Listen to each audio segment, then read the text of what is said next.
श्रीलंका की सरकार ने भी भारतीय रुपये को अंतर्राष्ट्रीय मुद्रा के रूप में मंजूरी दे दी है। अब भारत और श्रीलंका के बीच भारतीय मुद्रा में व्यापार हो सकेगा। यही नहीं, भारतीय नागरिक श्रीलंका में पर्यटन के लिहाज से भी भारतीय मुद्रा का उपयोग कर पाएंगे।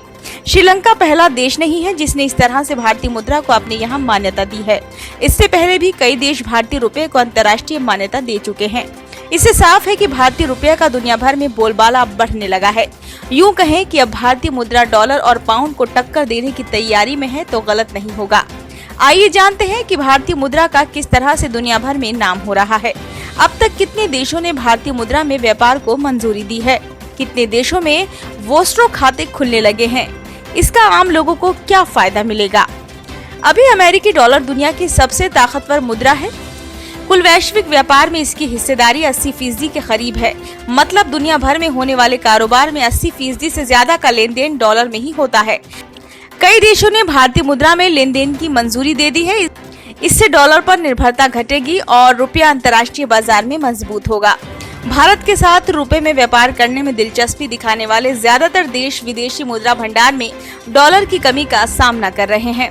रिजर्व बैंक ऑफ इंडिया यानी कि आरबीआई के मुताबिक दुनिया भर के 64 देश भारत के साथ रुपए में व्यापार करने के लिए बातचीत कर रहे हैं। इसमें जर्मनी, इसराइल जैसे बड़े देश शामिल हैं। पहली बार यूरोपीय यूनियन में शामिल देश जर्मनी एशिया की किसी मुद्रा यानी भारतीय मुद्रा रुपए के साथ व्यापार करने के लिए आगे आया है। अगर 30 देशों के साथ भारत का रुपए में कारोबार शुरू हो गया तो फिर रुपया अंतर्राष्ट्रीय मुद्रा बन जाएगा। रूस और श्रीलंका के साथ साथ 4 अन्य अफ्रीकी देश इसके लिए मंजूरी दे चुके हैं। इसके अलावा 17 ऐसे देश हैं जहां भारत के वोस्ट्रो खाते खोले हैं। ये दूसरे देशों के साथ रुपए में बिजनेस के लिए अनिवार्य है। इन 17 देशों में 12 भारतीय बैंकों को मंजूरी दी गई है।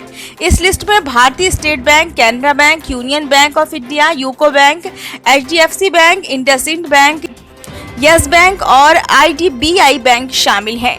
इसके बाद अगर कोई भारतीय खरीदार किसी विदेशी व्यापार के साथ रुपए में लेन देन करना चाहता है तो सारी रकम वोस्ट्रो खाते में जमा की जाएगी।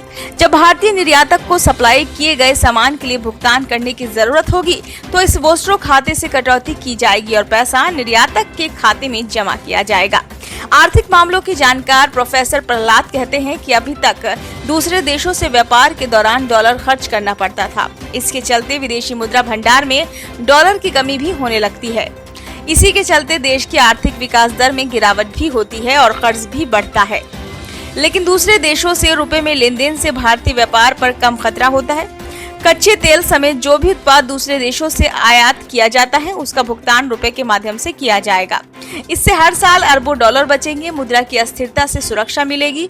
इससे कारोबार की लागत घटेगी और व्यापार का बेहतर तरीके से विकास होगा। यही नहीं, डॉलर समेत विदेशी मुद्रा भंडार रखने की जरूरत भी कम होगी। विदेशी मुद्रा खासकर डॉलर पर निर्भरता घटने से भारत पर बाहरी प्रभावों का कम असर होगा। उन्होंने आगे कहा कि रुपयों में व्यापार बढ़ने के साथ ही रिजर्व बैंक ऑफ इंडिया यानी कि आरबीआई को भारतीय मुद्रा के लिए खरीदार तलाशने की जरूरत नहीं होगी। इससे भारतीय रुपए की डिमांड में इजाफा होगा। विदेशी बैंकों को कन्वर्जन फीस नहीं भेजने से जो रकम जमा होगी वो देश के भीतर काम आ जाएगी। प्रोफेसर प्रहलाद के मुताबिक अंतर्राष्ट्रीय व्यापार में रुपए के इस्तेमाल से आम आदमी को भी कई लाभ होंगे। इसमें सबसे बड़ा फायदा महंगाई से मिलेगा। कई उत्पाद सस्ते हो सकते हैं। भारत और अन्य देशों के बीच खाने की तेल, ड्राई फ्रूट्स, गैस, कोयला, दवाएं समेत कई चीजों का व्यापार होता है। रुपए में ट्रेड होने से एक्सचेंज रेट का रिस्क नहीं रहेगा और कारोबारी बेहतर बार्गेनिंग करते हुए सस्ते में डील फाइनल कर सकते हैं। इससे वह सामान आम आदमी तक सस्ते में पहुंचेगा। ब्यूरो रिपोर्ट, नई दिल्ली।